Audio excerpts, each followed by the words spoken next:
All right. So welcome everyone. My name is Grant Batchelder. I am currently the coordinator for student life at Tallahassee Community College. I have been here for almost 4 years. I've been in Florida for 3 years, 11 months, and 16 days. And I know that this is a long meeting and all of you can't stay for the whole time. Stay for as much as you can, and we'll hopefully be able to send out this recording and the PowerPoint to your advisors so that way you can see it.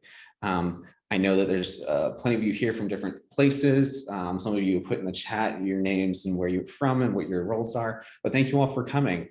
So today we're talking about Robert's Rules of Order, which is the parliamentary procedure that we use in most SGAs across the country, as well as parent-teacher associations, church board meetings, a lot of those different types of things. The big draw for it is it's easier than some of the other rules out there. It was modeled after congressional rules, which are more complicated and harder to learn than Robert's Rules. I love Robert's Rules though. Parliamentary procedure in any format, honestly. Some people get confused by that because it's a little confusing, it's a little weird.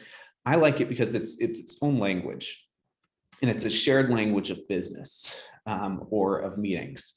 And it's unique and it's fun, and there's little intricate parts to it. And I like things that have little intricate parts. My first experience with parliamentary procedure was in high school at Boys State. Some of you may have gone to Boys State or Girls State when you were in high school. And that was my first experience. And I had a blast and loved it. Since then, I've used it in residence hall associations, which I was part of in my undergraduate journey, as an advisor for residence hall associations, as an advisor to SGAs. Robert's Rules is really just a fun thing for me. I'm glad I get to share this with you. So feel free to put in the chat or unmute yourself, or if you're comfortable and you want your cameras on, go for it. I really can't see any of you right now, so it doesn't bother me if you don't. But we'll just get right started and unmute yourself if you have a question or need something. And let me switch over to the presentation. There we go. So why do we hold meetings? So if somebody in the chat or can unmute themselves, tell me, why do we have meetings? What's the point of being at meetings? I like to start here for a reason, but anyone? To exchange information. To exchange information, perfect. That's one great reason. What else? I believe it was Robin who said to share information. It's also a place where decisions are made. Meetings can have different purposes. Some meetings can be to discuss challenges, to plan for the future, plan for far into the future, near into the future. It can be to make those decisions. It can be to share information. There's a lot of different reasons to have meetings. And if you don't have a reason for your meeting, don't hold the meeting. My pointer is not working, so there we go. So we'll start also with Brigadier General Henry M. Robert. Now, he was not a brigadier general in the Army. He got it after he exited as a post Army promotion. There's a word for that, and I can't remember what it is. Posthumous? No, because that's if you're dead. Whatever. Anyway, he wrote the Pocket Manual of Rules of Order for Deliberative Assemblies in February of 1876. Before that, he was a major in the U.S. Army. He felt that the Army practices of running meetings and congressional rules of orders would be beneficial to other organizations. He came to this realization when he was running a church board meeting and full-on fights erupted. So he really wanted to find ways to have more congenial discussion and rules so that that sort of fight, that sort of disagreement doesn't happen. and he came up with this tiny book, this tiny pocket book, just like maybe 30 or 40 pages. However, 6 months after he had written the book or the pocket manual, he had received so many letters asking specific questions that he had to expand it to the giant thing it is today. Today we're on the 12th edition, and it's still run by his family. I think his his great-grandson, Henry M. Robert III, is one of the editors and a world-class parliamentarian. This presentation is going to be modeled after Robert's Rules of Order, newly revised in brief, 3rd edition.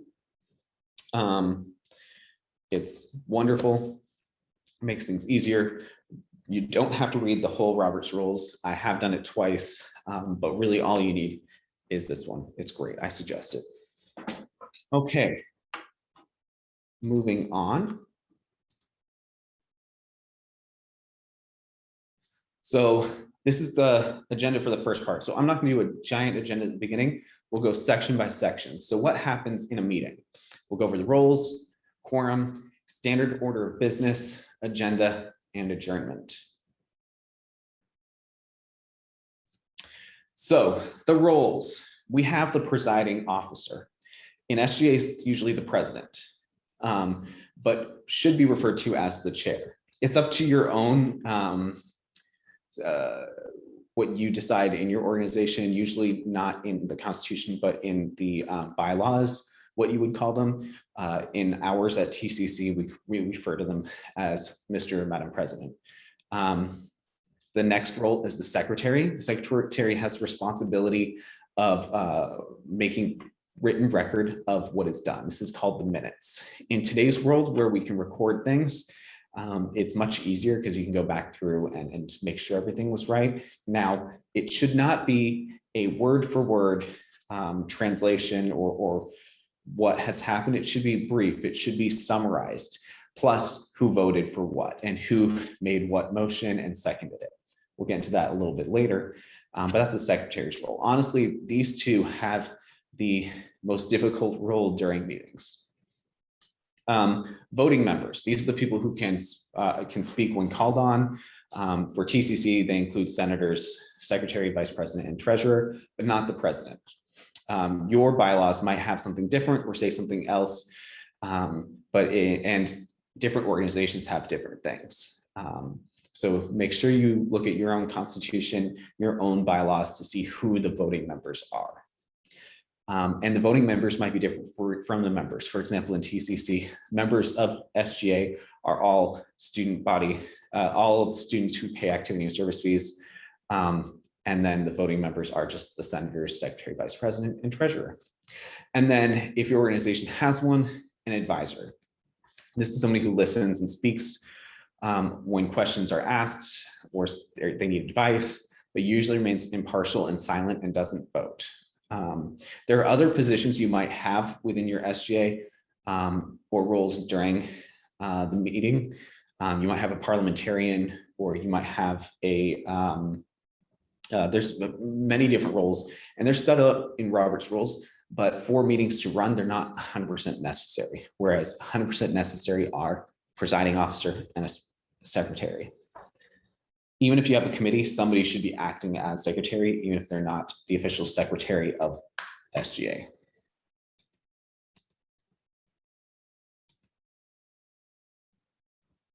Okay, quorum. I meant to actually have a slot, have it done so that you can't see the answer, but you all get to see the answer early. So quorum is the minimum number of members who must be present in order for business to happen. Substantive business, this says. You might be able to do a few things if you don't meet quorum, but for the most part, you can't do anything. So why we have quorum? So a lot of the times people are absent. Raise your hand if you've had a meeting or you skip meetings or haven't been able to. You have tests, you have class and you can't make a meeting, or people have skipped your meetings or not able to make it. It's very unlikely you're gonna have every single person at every meeting. So that's why we have quorum. Quorum is the minimum number of people needed in order to vote. In most organizations, in most of your SGAs, quorum will be majority, which is 50% of voting members plus one. No quorum, no voting. Only meeting dates and times can be discussed. No other official decisions can be made. If you lose quorum at any point, you cannot vote. However, once quorum is reached again, you can have voting again. For example, let's say a member goes to the bathroom. While that person's in the bathroom, another person has to leave, and you're now under quorum. Well, that's fine. You just can't make any decisions or vote. Once the person returns from the bathroom and quorum is met again, then you can vote again. And yes, Russell, you can get a copy of the PowerPoint.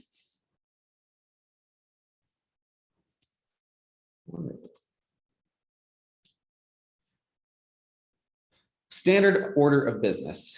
Standard order of business is really how the meeting should run. Robert's Rules does spell out how your meeting should run. What are the orders, where what comes, and meetings are always started with the calling to order by the chair.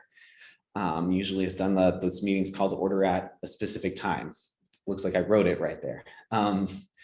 Then it's followed by the reading and approval of minutes, usually read by the secretary, and you can edit the minutes from the last meeting at this point.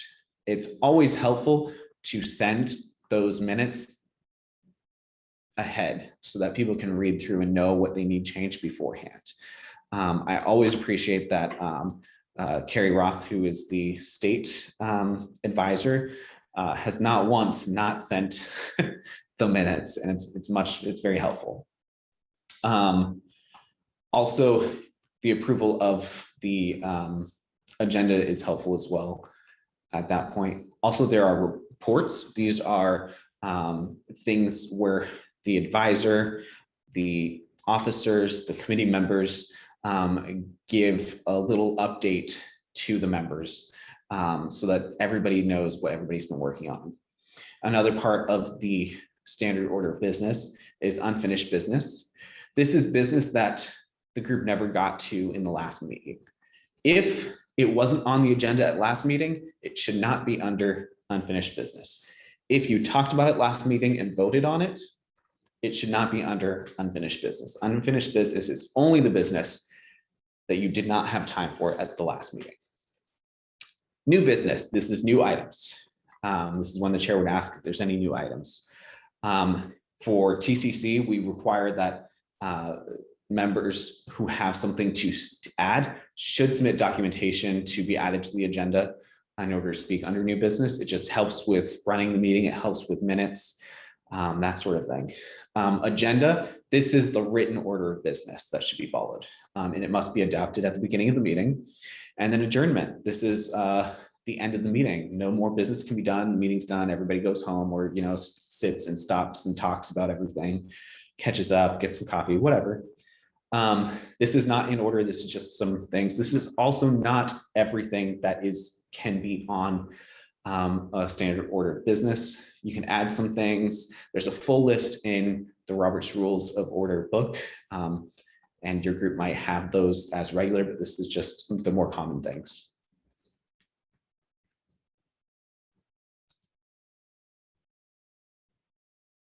Okay, well, we went backwards. Don't know how that happened. There we go. Simplified. So that was all of it, but simplified, you start with the reading and approval of minutes, reports, unfinished business, new business. Everything else fits around the rest of these. These are the main meal of a meeting. Oh, perfect. Okay. So here's my first little game. Take a screenshot, or maybe I can copy it and put it into the chat, which I meant to do beforehand, but didn't. So get on your phones, take a quick picture, because you're going to put this in order. So I was going to have you go into breakout rooms, but instead, just write it in the chat so you can read this. First person to get it in the correct order wins. What do they win? Pride. Pride. This is in alphabetical order, if you're wondering, so it does not have any hints in it. There are some things that are not common. We put on them. Some of you have them, some don't. If you're wondering, correspondence is if a member cannot be there, it's a written statement sent to the chair and is read by the secretary or chair at some point. By pledges, I mean pledge of allegiance. Okay. Okay, we have call to order, then we have roll call. Okay. Okay, what comes after roll call? We've got 2 in.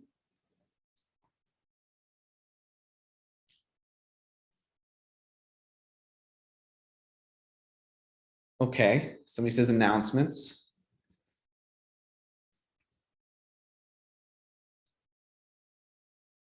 What next? Reading and approval of minutes. Okay.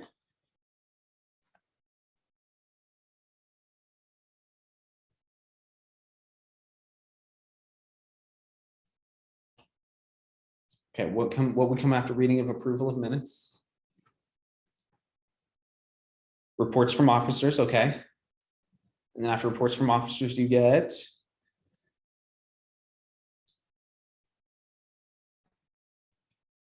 reports from committee. Yeah, okay, what will come next?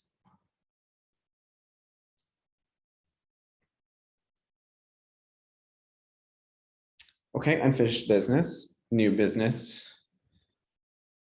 Okay, so somebody put unfinished, then new. Okay, what will come after new business then?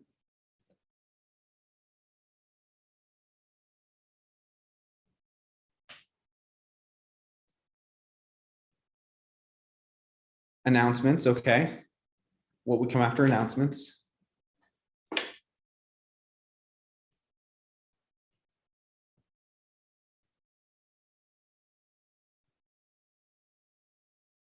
Pledges, open forum. So open forum is actually another name for, well, yeah, you can add an open forum in there, yeah.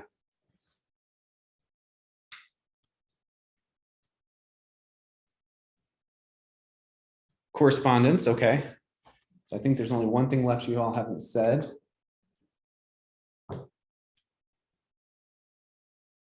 Adjournment, okay. So I'll show you the actual order. You were all close. You're right, you start with call to order. If pledges are listed and you do pledges, they would come right after the call to order. Then you would do roll call. Now, it wouldn't be too big of a deal if you switched those two up and did the pledges first, the pledges after the roll call. But then the reading and approval of minutes, reports from officers, reports from committees. The correspondence is technically a report, so it would go after. Then unfinished business, and then new business, then announcements, and then adjournment. If your institution puts the announcements up front, that's fine, but this would be the one Robert's rules would do. Naya asked about program. I didn't add that to this list, but a program would be a guest speaker or something, or some learning that's done. And that would be done usually before unfinished business or after new business. It depends on where you want to put it. And also you can put celebrations right after announcements. It's up to you. You can add different things. You don't have to do pledges. You don't have to do some of these things. But this is a basic standard order of business. Okay, so how are decisions made? So this is the next section we're going to go over. So we're talking about the meaning of motion, how you get to speak, how motion gets before the group, and then how the group considers a motion.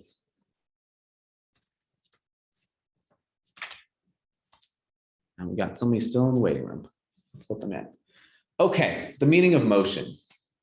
This is the process of making any decision begins with a motion.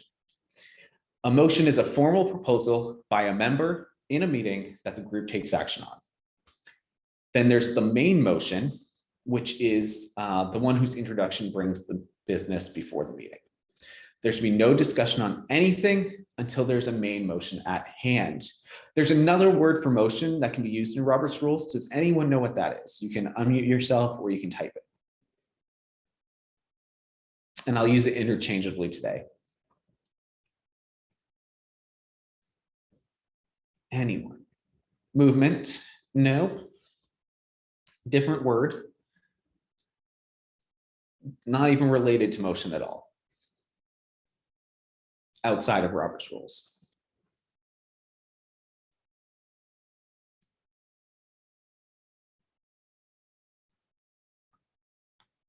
No one? Okay, the word is question. Question and motion are interchangeable within Robert's rules. In fact, within Robert's rules, it refers to either one at any point.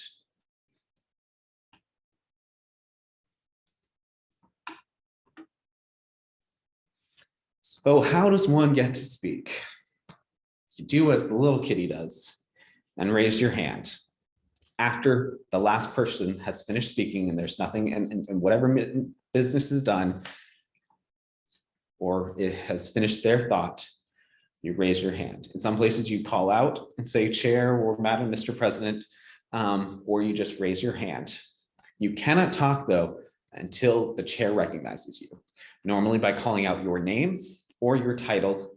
In TCC's SGA, we prefer to use senator last name. But it's really up to you and your own style, how you do that. Once you've been recognized, you have the floor. Have the floor means you are the person up and speaking. I currently have the floor. When you finish, you sit down. If you're on a virtual meeting, you mute yourself, and then you yield the floor, which is to give back the space to talk to the president. All talk and all permission to talk comes from the chair. You cannot talk until the chair has recognized you, and as soon as you're done, your time goes back to the chair.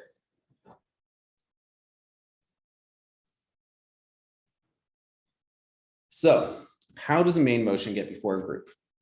Well, did I do that already? No. So after obtaining the floor, and there are no other motions currently being considered, one would say, I move that, or I, or two, and then you put in whatever you want, done. Say the precise words that you want to use, because those are going to be the exact words that are recorded, and each word could change the meaning completely.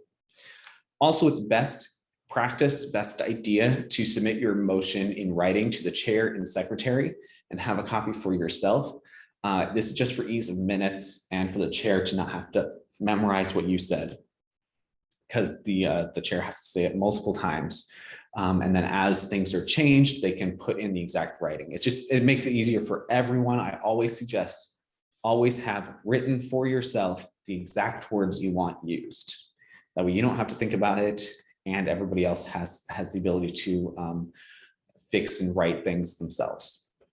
Seconding, so once a member has made the motion, it must be seconded in order to be considered. Cannot, if it's not seconded, you don't even consider it. The motion just, it dies. There's no talking about it. Don't bring it back up again later that same meeting. It's gone, it's done, you're done. Also for seconding, you don't have to agree with the motion to second it.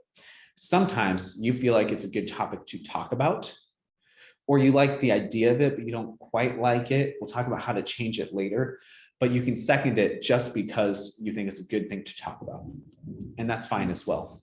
Oh, I hear thunder. Perfect. So after the second, it's been seconded, the chair then restates the motion so that everyone is clear on what's being discussed.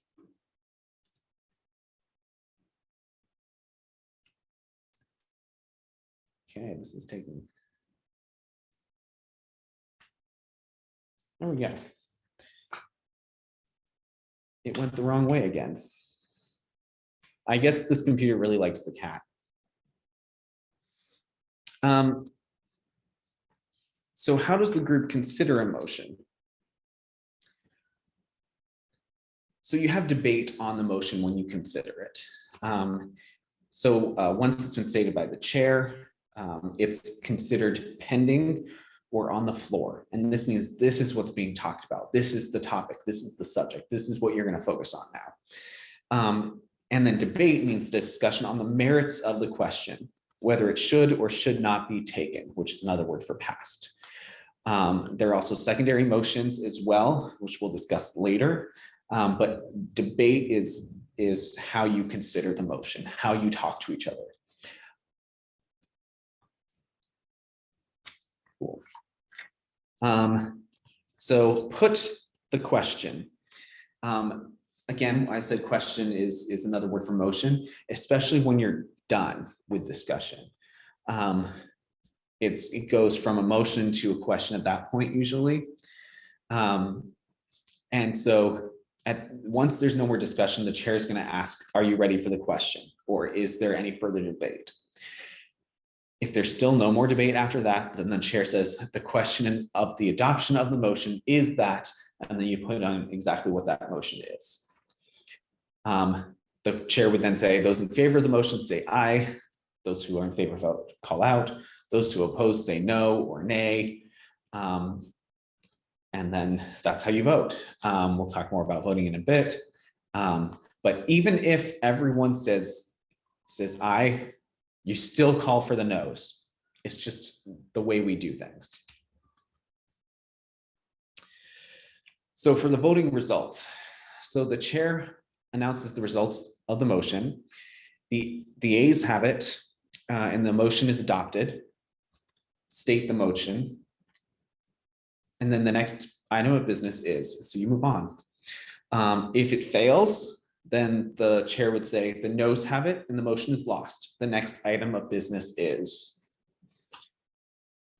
And that's it. Done. Move on. Okay, so breakout rooms again, but I don't actually want to do this. So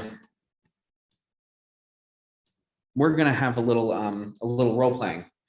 Who wants to be our chair? Raise your hand and unmute yourself. I need a volunteer. Anyone will do. Me. Or I'll call out randomly. Naya. Scroll through here. Any volunteers? Cool. Naya. Okay, my SJ president. Perfect. Naya. Now we need a non-chairperson 1 and a non-chairperson 2. Robin. Perfect. Robin's going to be NC1. Okay, I need an NC2.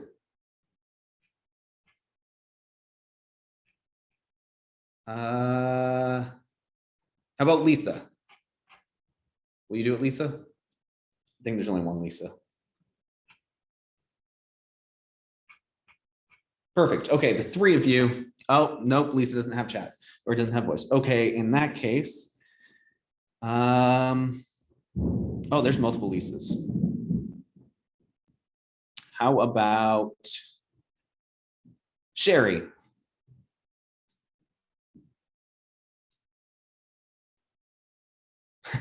Naya's putting. Yes. Sherry, can you do it? Perfect. Sure. Sure. In that case, Naya, Sherry, and Robin, unmute yourselves and let's start this little play. Okay, Is I'm there ready. more than one Sherry? I think my computer broke, so I can't hear you, but hopefully you're talking.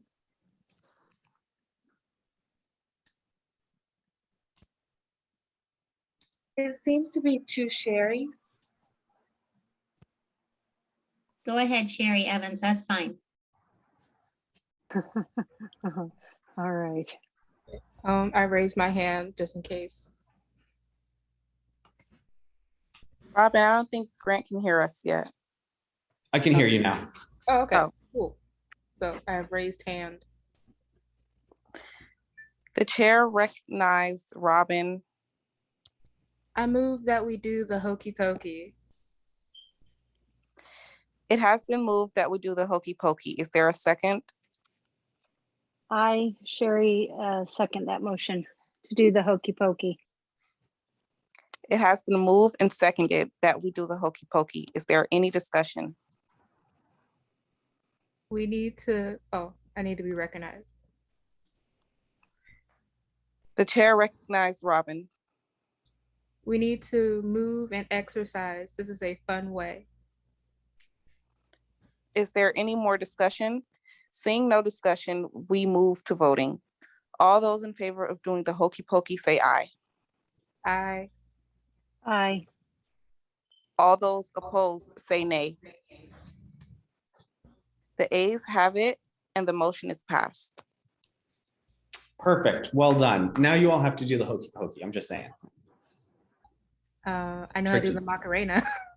I don't You dance. all voted for it, and I heard no nays, so you all have to do the hokey pokey. That's true. The chair did not vote or should not vote, but that's okay.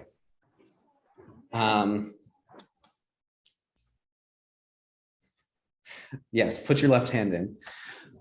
Perfect. So this is just a silly example of how a motion would happen. You can probably come up with much better examples than I did, but I like to use silly examples just for fun.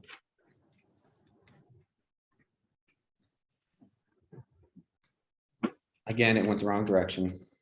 Sorry about that. Okay, debate. So now we're going to focus on debate itself. So rules for debate, motions that are and are not debatable, limits and extending limits of debate, and then closing the debate immediately. So these are all important things.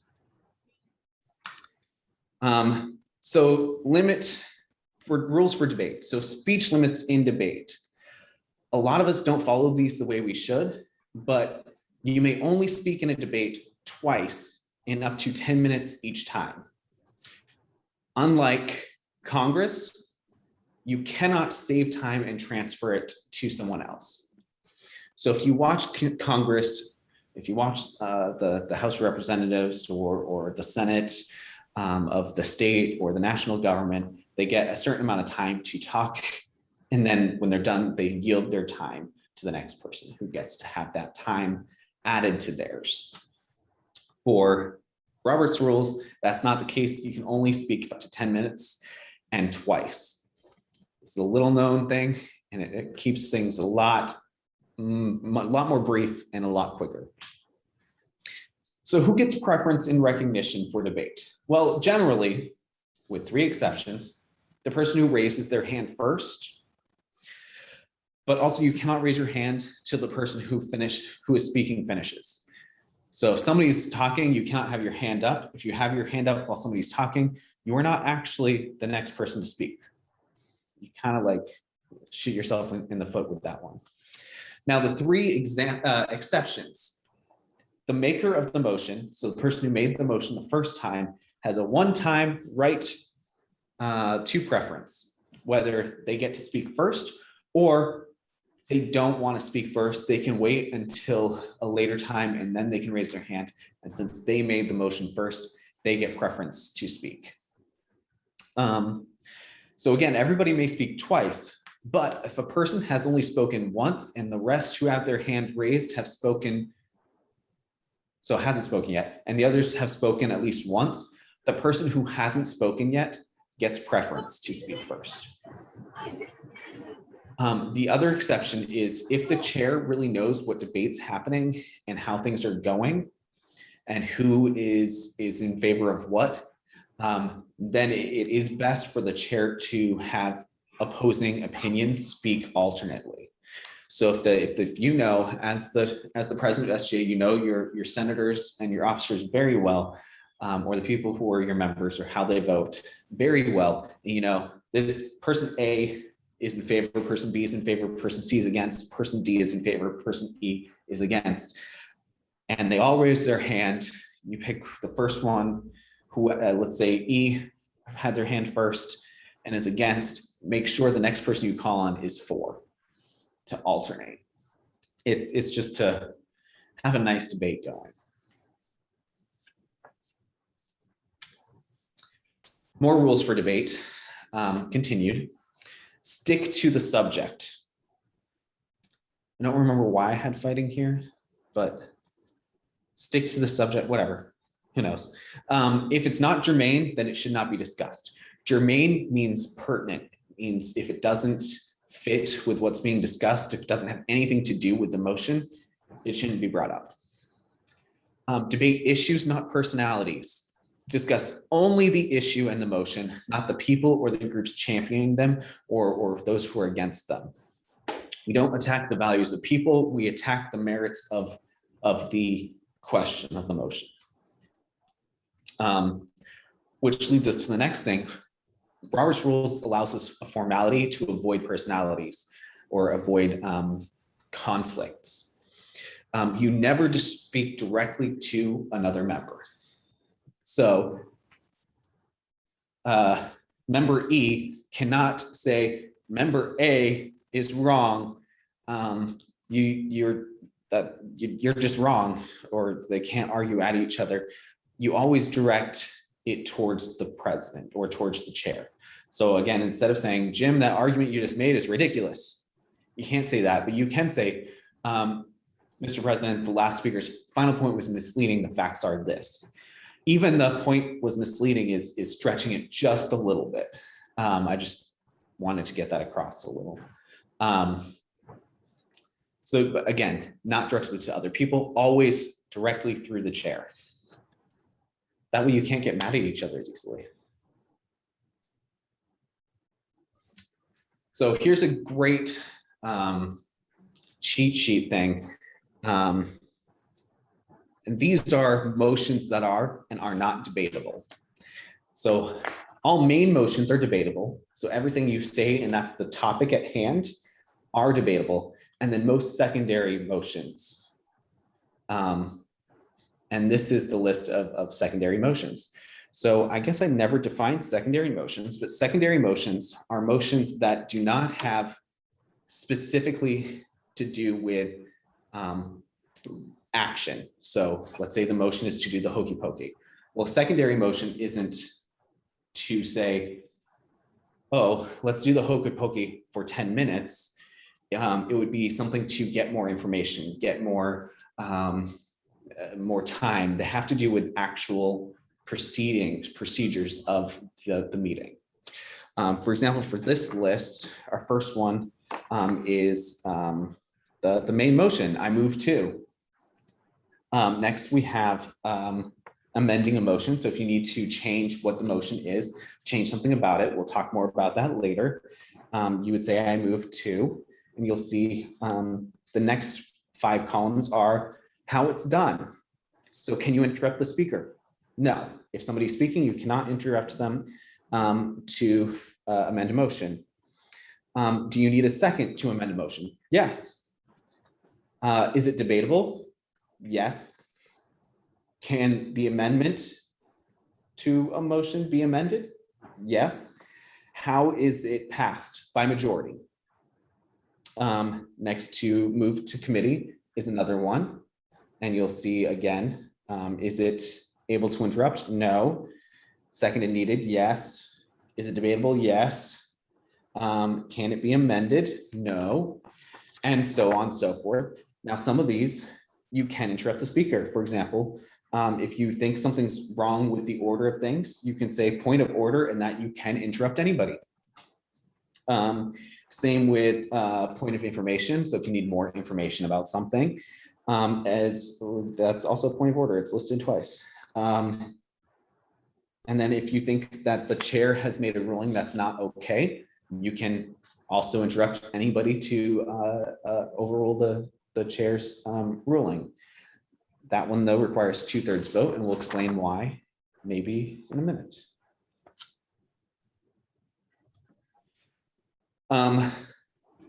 So more debate, limits, and extending.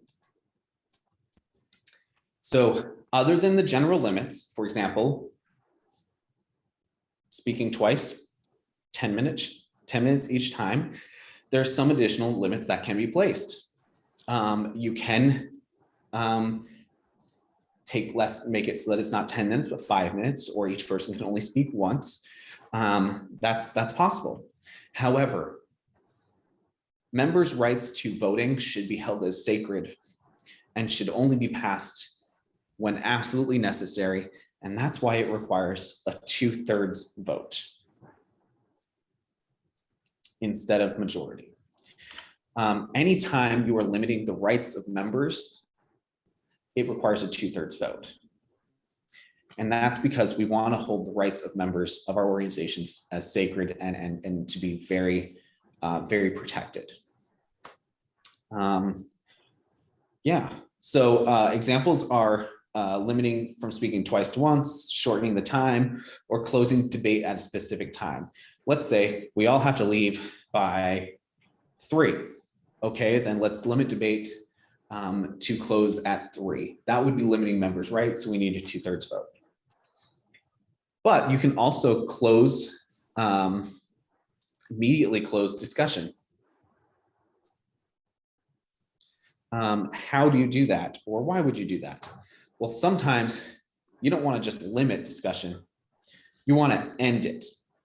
So there's a specialized motion for this, and it's called the previous question. This immediately closes debate and prevents a number of secondary motions like amending, committing, or postponing to a certain time. And you would simply raise your hand, get acknowledged. This one does require you to be acknowledged and say, I call the previous question. This doesn't need seconds. And it precedes all other motions. It doesn't, hold on. That doesn't sound right, but I guess it is right. No, it's not. You do need a second. Okay. Ignore that last statement. You do need a second. And it precedes all other motions. So no matter what motion's on the table, calling the previous question takes precedence. But you do need 2/3 to pass it. Otherwise, discussion continues. If it's passed, and this is where people get confused, if you vote, you're not voting on the motion itself, you're voting to close debate, which means another vote, it needs to happen immediately on the main question or main motion. Immediately. We see this, Carrie can confirm this, we see this all the time. People forget to go right to that second debate. And we've actually had to go back and vote a couple of times. Amendments is poll time. I made polls, I forgot. Perfect, okay. We have polls. Put in what you think is the right answer.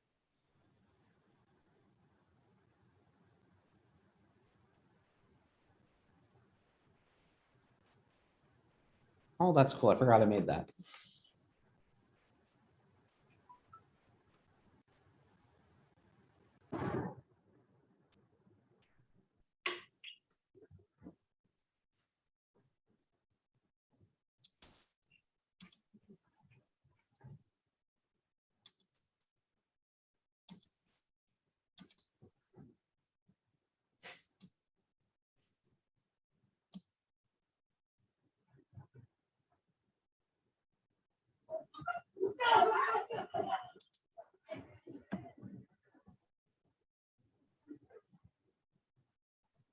Ooh, this is good.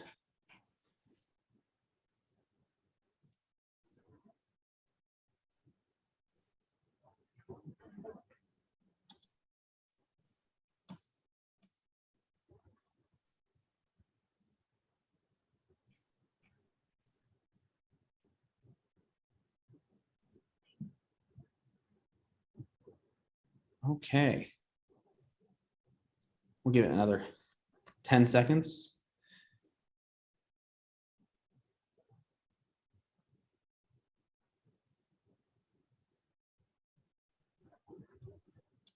This is the first of 3 polls. I just saw another one come in. I'll wait another 5 seconds. Okay. Let's see how you all did. So you got the first question right. So this motion places a limit on the time or number of speakers. Let's share the results. You all said motion to limit debate. That is correct. The motion to limit debate. You can motion to extend debate as well. If you have the extra time, you want to add another thing, that is possible. But the answer I was looking for was limit debate. So this motion ends debate immediately.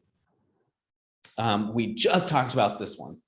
And the answer is move the previous question, which only 35% of you got. Now, if you move to end discussion, I'm sure the chair will understand what you're saying and it would work, but the proper term is move the previous question. This motion allows a member to ask a procedural question. 50% of you said point of order. Point of order, while procedural sort of, refers to we have not followed the rules correctly, or it's an incorrect procedure, but that's not an actual procedural question. That is questioning the procedure. A procedural question would be a parliamentary inquiry. We had not talked about that one, but that's a great second guess. This motion allows you to not consider the matter. Table the motion. 50% of you said table the motion. There is no motion to not consider the matter. You cannot just end a motion. Table a motion, some people do use, but that's not allowed in Robert's Rules of Order, nor is postponing indefinitely. When you postpone, you must postpone to a specific time and meeting. There is no actual ability to end something. The only way to end it is to not second it or to vote it down. You have to consider. The chair could also not recognize the speaker, but once the motion is actually passed, once the motion is already on the table, it has to be either seconded and gone or voted on at some point. But thank you, Carrie. I was planning on that. So next, we talk about amendments. Amendments are fun. So the topics here are purpose and construction of amendments, word or paragraph changes, and then amending amendments. So the purpose and construction of amendments. If you like the idea someone has proposed, but you don't like the wording, or you think you need to change the date or something specific about it, there's a way for the group to change it. And this is through an amendment. An amendment modifies the wording and often the meaning of the main motion. You must state precisely and exactly as you want it to look in the main motion. So just like we ask you to be very clear with what your main motion is, we also want to be very clear with what your amendment is. Then voting on an amendment does not mean you will vote for the main motion, only on including the amendment into the main motion. An example for this I always like to use is pizza. So somebody comes forward to say, I move we order pizza. Great, somebody else thinks, you know what? That's good, but I move we order pepperoni pizza. So they raise their hand, they get recognized and say, I move that we insert the word pepperoni before the word pizza. We'll go over the word changes in a second.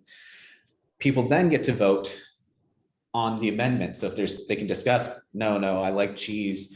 Cheese is more friendly for everybody. More people can eat just cheese pizza than can eat pepperoni. Or the people say, yes, but none of us are that, and we all like pepperoni. Okay, so the debate happens, it's over, you vote on whether to include pepperoni before pizza. If it passes, then the new main motion is, I move that we order pepperoni pizza. If it fails, then the main motion is still, I move that we order pizza. So the specifics of that, again, keeps going the wrong direction. So there are three ways to change a motion. The first is to insert or add. Insert is when you put the word in the middle of a sentence or paragraph. You must specify exactly where it's inserted. For example, I said before the word pizza. And then adding is when you put it in the beginning or end of the motion. So, yeah. So for example, for the end, it would be, I move that we add at 3 p.m. to the end. So then the amendment would have been read. I move that we order pizza at 3 p.m. Strike out is when you want to take something out of the motion. Let's say the original motion was, I move that we order pepperoni pizza. You can then move to strike out the word pepperoni before the word pizza. And the new motion would be, I move that we order pizza. The third one is to strike out and insert. Okay, so you like the idea of ordering something, but you don't want pizza. I move that we order, I move that we strike out the word pizza and insert the word Jimmy John's. So those are the three examples. The chair must state the amendment, give the main motion as it would read with the amendment included, and make it clear what the amendment is before voting to adopt the amendment. Just to be clear, the chair will almost always restate the motion and then what the amendment is, and then what it would sound like with it all together, for clarity's sake. It does mean it's a lot of extra talking, but clarity is what we're going for. Now, raise your hands if you think you can amend an amendment.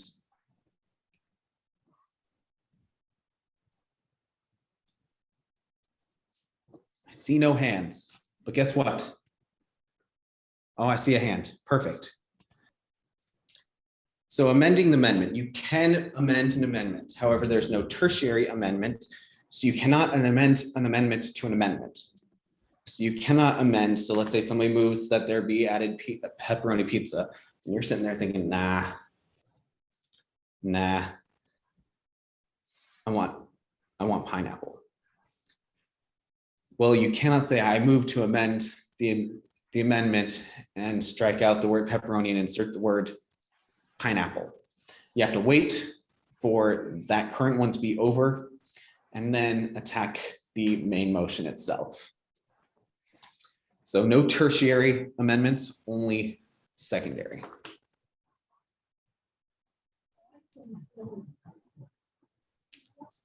So postponing or referring to a committee. You all should have some form of committees. It's easier for work. It's easy to get stuff done.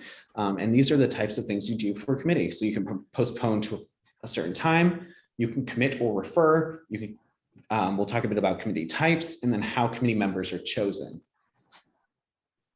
So postponing to a certain time. If you have a main motion on the table, but you're not ready to vote for it for whatever reason, maybe you need more information. It's not that urgent, or you want time to gather support. So maybe you're thinking, I did this too early. They're not feeling it. You can postpone it to a certain time. In order to postpone to a certain time, you must set the time and date for the postponement, and it cannot be indefinite. Again, Robert's Rules does not allow indefinite. And it should also be for the next regular meeting, but not beyond a month. Robert's Rules says 3 months, but I suggest don't do it longer than a month because you'll forget. Oh, Karen, can there be more than one amendment motion to the main motion? Yes. So after you've amended a motion and you're back to the main motion, you can amend the motion again as many times as you want. You cannot, though, once you're in an amendment, talk about another amendment or talk about amending that amendment. So it's a level. Cool. Committing or referring. So before voting on the main motion, you may decide that redrafting or further study may be necessary. And this is when you would commit or refer. So you don't have to postpone to a specific time if you want to send it to a group to look at. And this would be committing or referring. they mean the same thing. But committing is when you refer to a specific committee. You should identify the exact committee to which the motion is being referred. And you can also specify when the committee must report back or that it have a specific amendment. So let's say, okay, well, this pizza we're not ordering for today, we're ordering it for an event we have in 2 weeks, or it's not 2 weeks, in 2 months. Well, then I move to commit the motion to the specific committee that's planning the event, and that they have do a survey of students for the preference of pizza type by next Tuesday. That would be committing to a committee, referring to a committee and giving it actionable points and when to have it back. You don't have to have that, but it helps if you have a specific thing in mind. There are 2 types of committees, and you must specify which one you're referring the main motion to. The 2 types are standing committees. These are committees that have a continued existence and function. They're normally responsible for a specific subject matter.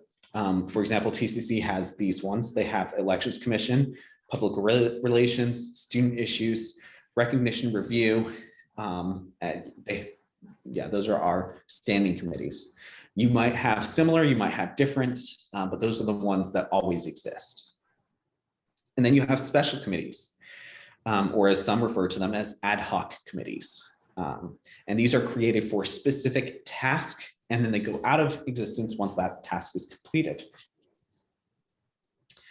TCC specific, because this is also my training for TCC's SGA. How are they chosen? Your SGA might have similar ways, but standing committees are usually chosen. The chair is usually a specific person's role. So you might be the senator of a specific position, and part of your responsibilities are chairing that committee. And they're chosen from the beginning of their service based off of volunteering and selection by the president and e-board. And then the members are selected by the chair of that committee. Special ad hoc committees are selected by the president with members appointed during the motion to refer. If members are not selected in the motion to refer, then the president may appoint. This is a little confusing how I worded this, but when you refer to a committee, if you're referring to a committee that doesn't exist and you'll create it for that reason, to look at this specific thing, let's say somebody has an idea for an event and they make a motion to have this event. Let's say a rain day event. Well, then you can move to refer to a committee, an ad hoc committee for the rain day planning committee, made up of, and then specify the members. You can do it that way. If members are not specified, then the president or chair of the organization itself gets to appoint. For TCC, and this might be similar to yours, the president and vice president of SGA are non-voting members for all committees.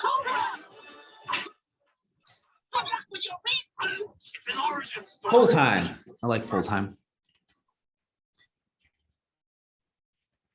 How do I exit this? Stop sharing. I've been sharing results this whole time. I'm so sorry, people. Launch poll. Okay, new poll. We'll give it 2 minutes. So this is going to be simple. You're going to read the name of the committee and determine if you think it's going to be a special, standing, or if it could be either.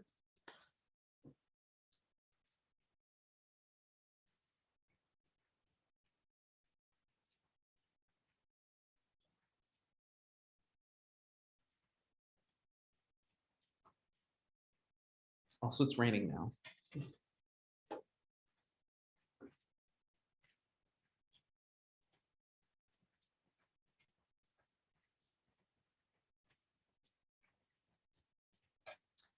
Wonderful. 4 of you have voted.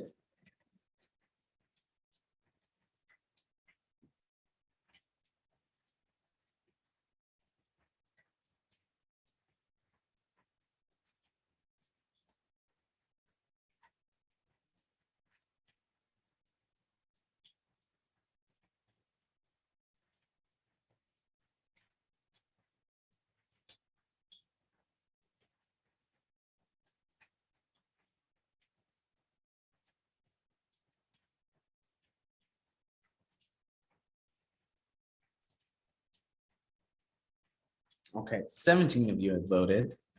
Give it a little bit more time.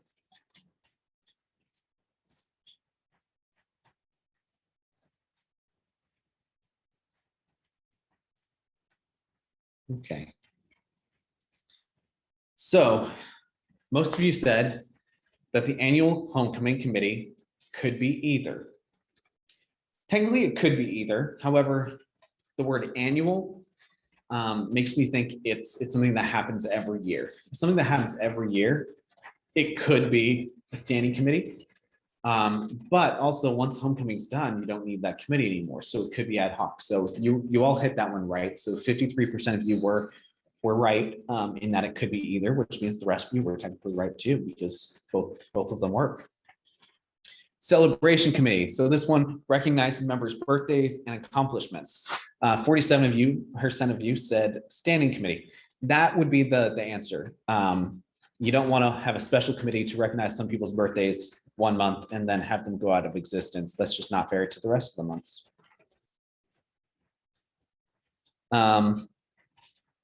A Get Out the Vote campaign committee for the US presidential election. 65% of you said special or ad hoc. I'd say that's probably the most accurate. If you said an elections campaign or a Get Out the Vote committee, I would say it's probably could be either. But specifically for the US presidential election, that indicates for you that it's something that happens not very often. So it's a special committee. This one, Black History Month Planning Committee, special, standing, or could be either. This was close. 41% of you said standing, but 35% of you said special. And then 24% of you said could be either. The fact that they're both that close makes me think that the could be eithers are probably right. It really depends on your school. It depends on your how you do things.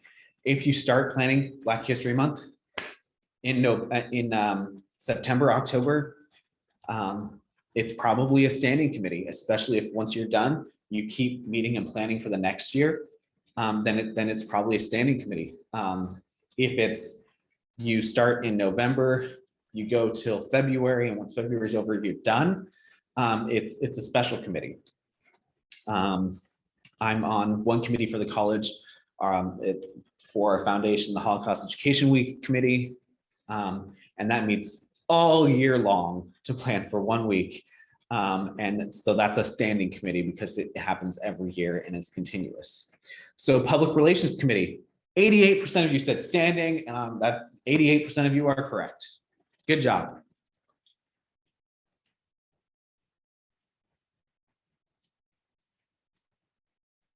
Yes.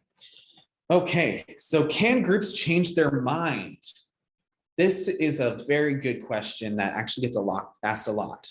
So we'll go over correcting a mistake, motion to reconsider, motion to rescind or amend something that's been previously adopted, and then renewal of motions. So correcting a mistake.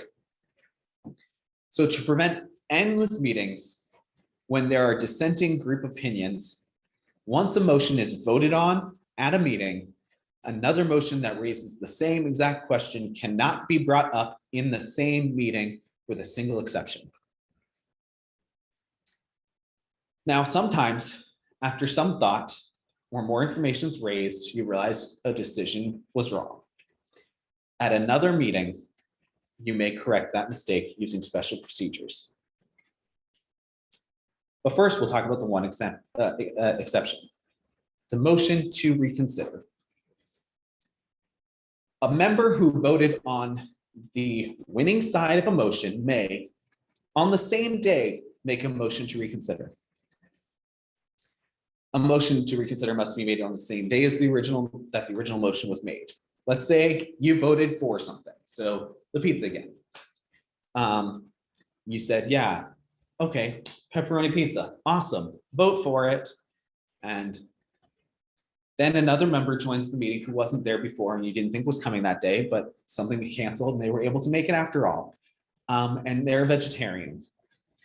You think, ooh, we should probably not order pepperoni pizza. you can then, when there's no other motion on the table, I move to reconsider the motion that we order pepperoni pizza. It needs a second and majority vote after that to be considered. And then you get to debate all over again and start the whole process again. That's the motion to reconsider. Now, if the meeting's over, it's too late to reconsider. But you may make a motion to rescind or amend a previously adopted motion. These motions, though, require a 2/3 vote to be passed unless you have previously written notice that you were going to make this motion. For TCCSJ, at least 48 hours before the next meeting, you have to submit it to be included on the agenda. If you gave notice, it's only a simple majority. So for this one, let's say you made a motion and you were against it. You came back later and decided, you got some more people on your side, or the people who were going to vote with you weren't there at the previous meeting, but the majority would agree with you.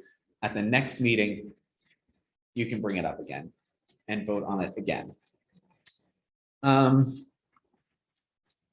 Renewal of motions. So you can make a motion after it's been defeated, and this is called a renewal. This can be made anytime after the following meeting. Simple as that. So you made a motion last week, it failed. This meeting, you can make it again. Perfect. Easy as that. Next poll. I love these polls. Okay, for this poll, I'm going to give you a situation. You just vote yes or no. Is this allowed or not? Since you have to read, I'll give you an extra 30 seconds and actually give you 2 minutes.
Wow, I was tricky with these.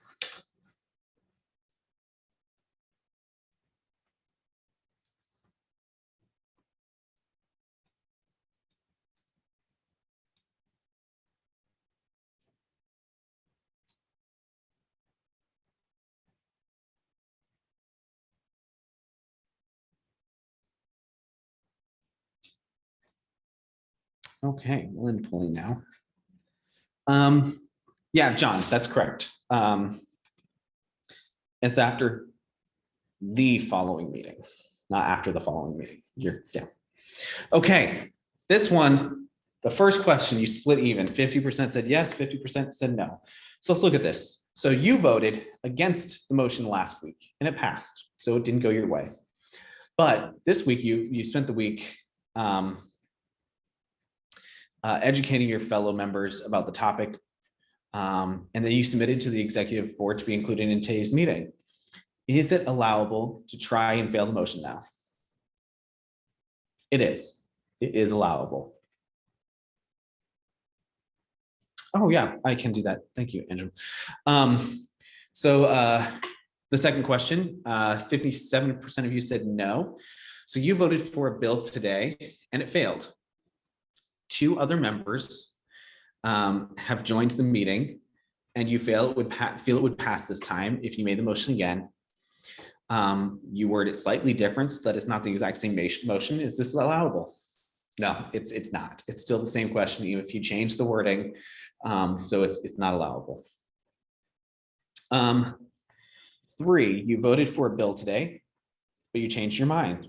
Can you bring it up again and to pass, make it fail? Sorry, the wording in that is terrible. But the answer is yes. Yes. Yeah, okay, that's the last poll. So Anjum asked me to explain how sunshine law affects these discussions too. Yeah, so Florida requires that all public entities, and correct me if this is not what you're talking about, John and Anjum, but we're required to have public knowledge and public record of all meetings that we have, because you are technically public or government organizations. So that's one of the reasons we actually hold and post minutes, is because it's required by Florida law for you to do that. Now, by Robert's rules, you are allowed to talk about things outside.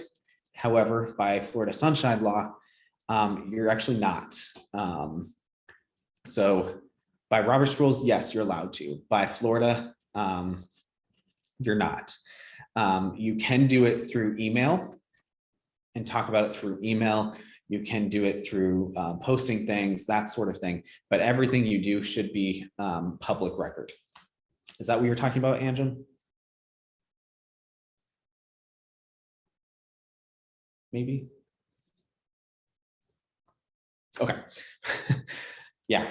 So be careful, because Florida law does dictate a lot of what you do with SGAs. Yeah, so no background deals off the record. So voting, we're going to talk a little bit about ties, the types, majority and 2/3. We'll also touch on unanimous consent, the chair's participation in voting, and then other methods. So in ties, a tie in Robert's rules is a failed vote and does not pass. So 50% said yay, 50% said nay, it fails. It's easy. Ties do not pass. So voting types. So the normal voting type is majority. We've already talked about this one. And it's usually used for adopting motions and secondary motions, and it's 50% plus 1. It literally means more than half.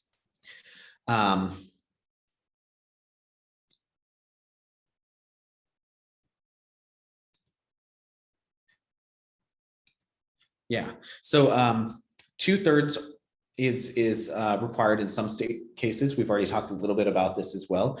Usually when you're limiting the rights of members in some form. It requires 2/3 of those present, entitled, and actively voting. Oh, let me go back to the majority, because I skipped something there. But it's 50% of those present and entitled to vote. Once quorum is met, you don't need to worry about the rest of the members who didn't make it. It's 50% of those who are there. As long as quorum is met, it's 50% plus 1 of those who are there. If you abstain from voting, you don't count in that 50% plus 1. And if you're absent, you don't count either. You cannot send in your vote either. You cannot say, I'm not going to be there, but I vote yay for this, because you're missing part of the discussion. During the discussion, you could change your mind when you hear new or different information. The third one is a little more confusing. It's the majority of the entire membership. It's not used often. It might be in your bylaws to use it in some cases. I'll give you an example for TCC in a second, but this one needs the majority of all members. So even if they're not present or abstaining, 50% plus 1 of all members count for this. So remember I said earlier that TCSJ includes all students. So that's, let's estimate 10,000 students. So majority would be 50% of those. In our TCSJ bylaws, to remove a sitting e-board member without the support of any other executive member requires 2/3 vote of all students, which means you need 6,000 or 7,000 students to vote to remove an e-board member without the support of another e-board member. And that would be a form of majority of the entire membership.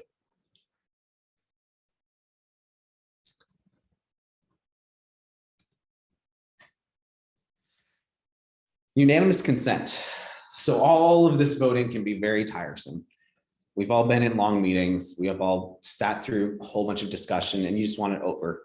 There's an easy way to go about this. It's unanimous consent. Some of your SGA bylaws don't allow this, or you just don't use it. But if the chair believes that most voting members are in agreement or unanimously in agreement, and you think everybody's going to vote for it, you can simply ask, is there any objection to state the motion, pause. If no one calls out, I object, then the chair continues without objection and then state the motion.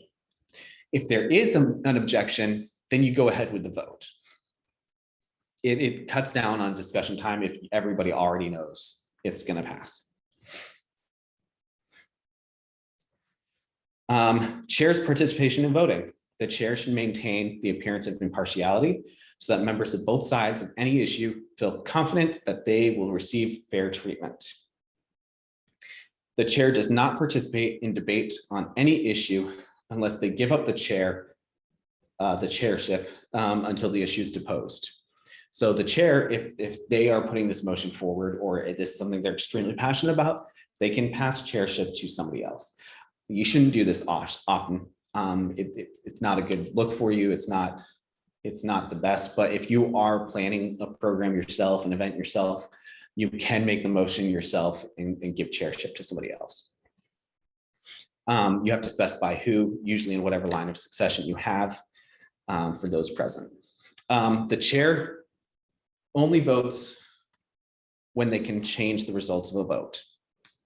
So if it's one less than the threshold in the affirmative, then the chair may vote negative to make it a tie, and then the vote fails. If there is a tie, then the chair may vote affirmative, breaking the tie and passing the vote.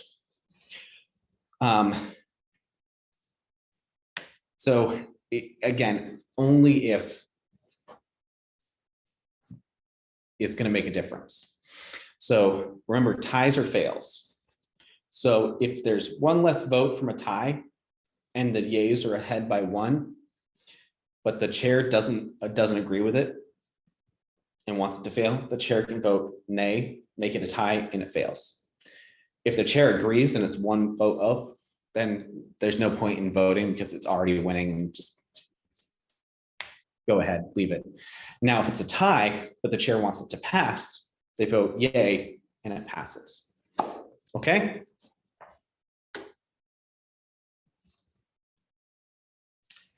Some other methods of voting. Many of you won't allow this in your bylaws, but there are other ways to vote, and there's some reasons to use some of these. So standing vote.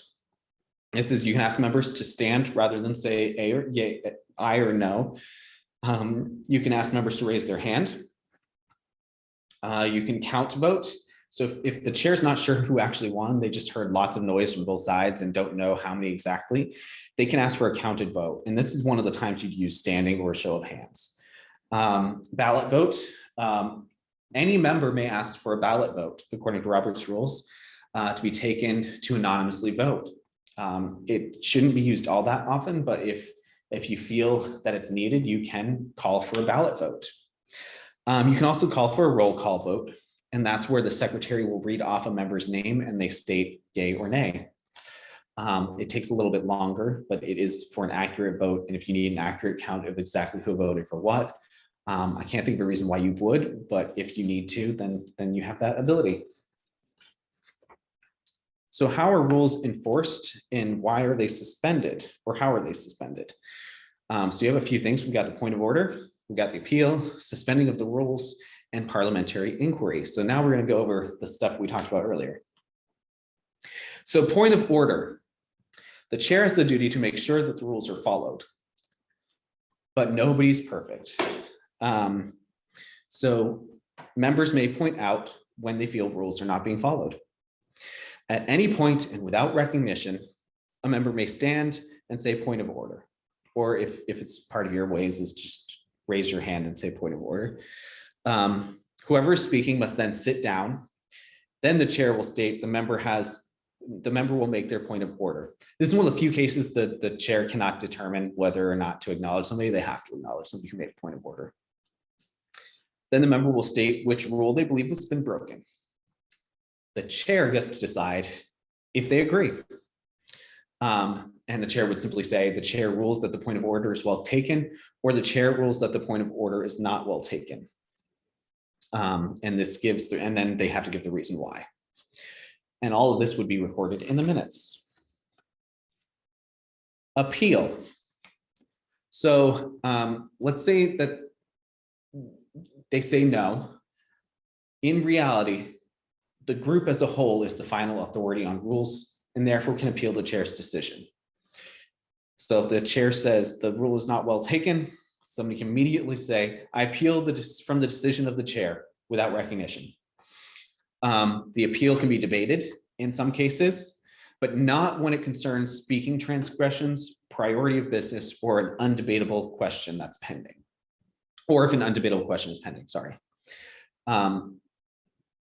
So discussion if it's not about one of those things. Then the chair calls for the vote. Shall the decision of the chair be sustained? The votes in favor of the chair are aye, and those against the chair's ruling are no.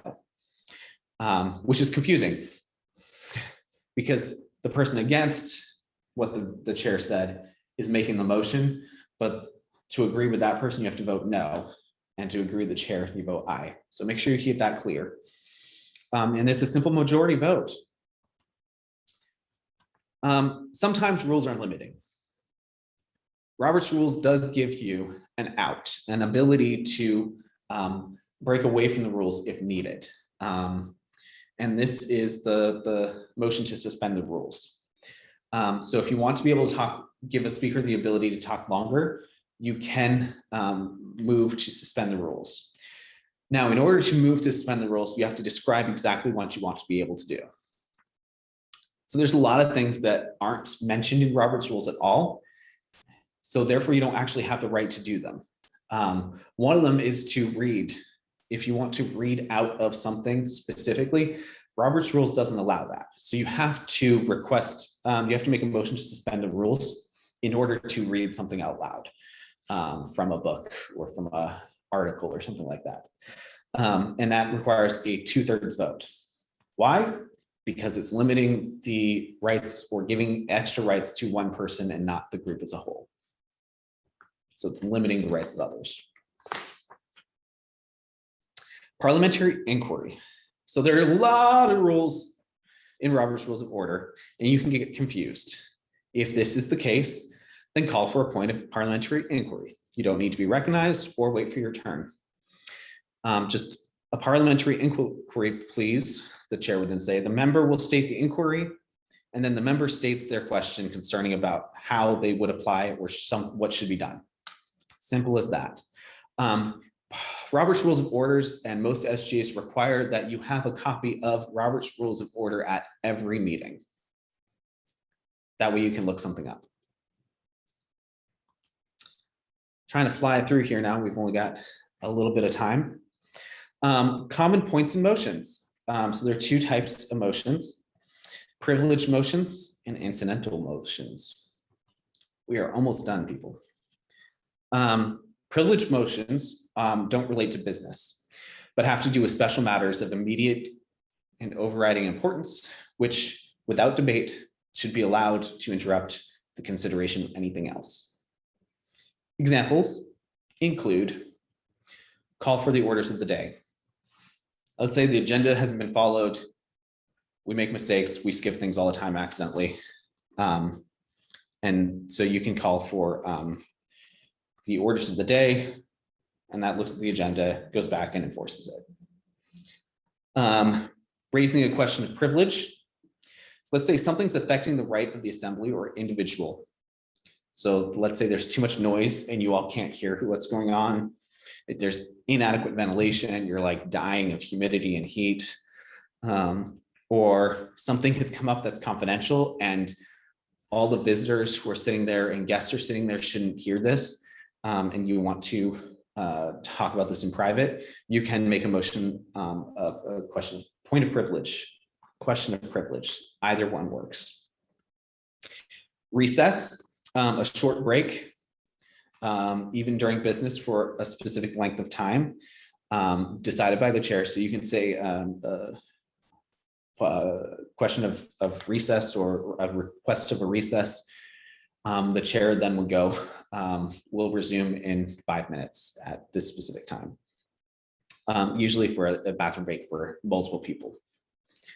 And then adjournment. If the meeting's gone too long, members may move to adjourn, even during business.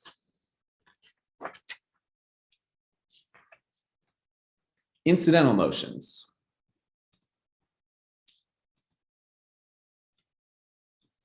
So these motions relate to pending business or business at hand.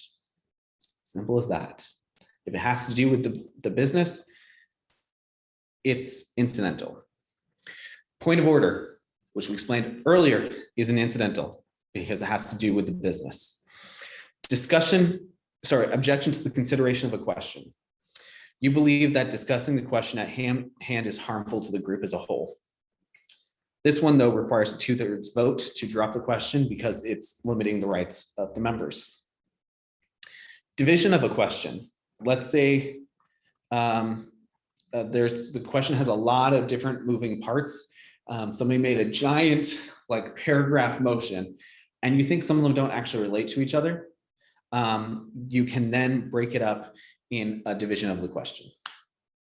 Not to be confused with division of assembly. You doubt the accuracy of the chair's results in a vote. This would require a standing or hand vote. So the chair calls for the ayes and the noes. They said the ayes have it. You're pretty sure the noes had it. It's hard to hear sometimes, it's hard to tell. So you can call for the division of the assembly. Then you would do a roll call vote, a standing vote, hand vote, or ballot vote, whichever one you all decide. And then also, I don't know why adjourn's here twice. It shouldn't be. Ignore that one. So here's some other incidental motions that are requests and inquiries. So this is the last page, actually, I think. So parliamentary inquiry, which we explained earlier. Point of information also has to do with incidental. It's inquiry on the facts affecting the business at hand. This should be directed to the chair, and the chair can then ask whoever they want to answer it. So it can be for your advisor, but you still direct it to their chair, and then the chair would direct it to the advisor. Request to read papers. This one, again, you shouldn't read papers, but you can get special permission.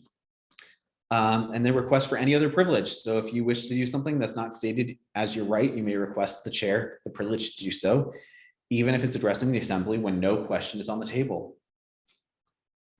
That's it. Thank you.